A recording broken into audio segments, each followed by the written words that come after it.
Hey, Jess here from Enlighten Well, and today I'm going to demo for you how to do air squats. I was a little bit surprised to realize that I have not done these yet.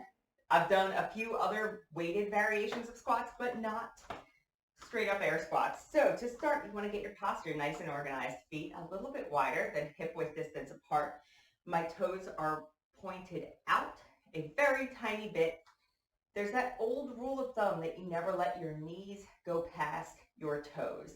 And research shows that if you follow that, you're going to decrease the shearing forces on your knees, but increase the shearing forces in your hips. So I think that a better rule of thumb is make sure that your knees track right over your toes.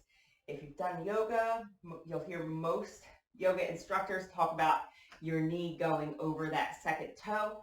That is a much better rule of thumb. So often in a squat, you'll see the knees want to collapse kind of inward. So we want to try to avoid that. Keep your weight pressing through your entire foot and keep those knees tracking over the toes.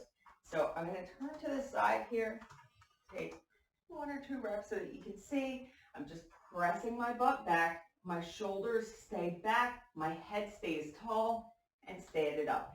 You want to think about keeping your core super tight so that your pelvis stays in line. So from the front,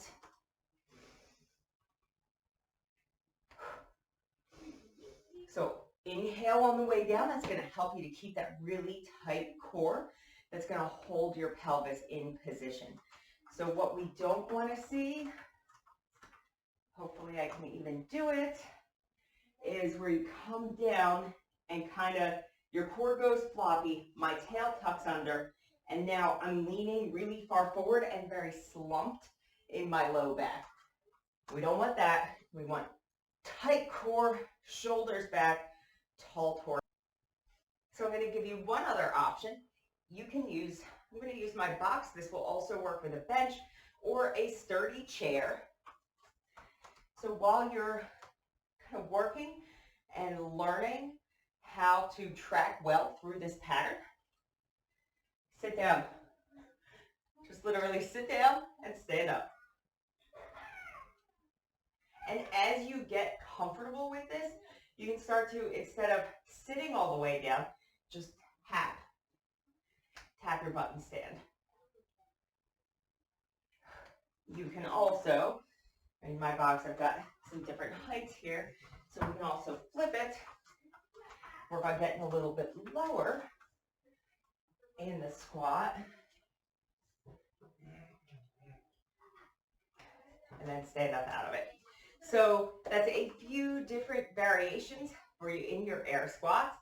This is a really great functional move because it imitates sitting and standing, which we do a lot throughout our regular day. I hope that you found this video helpful, and I would love it if you would like and subscribe to my channel.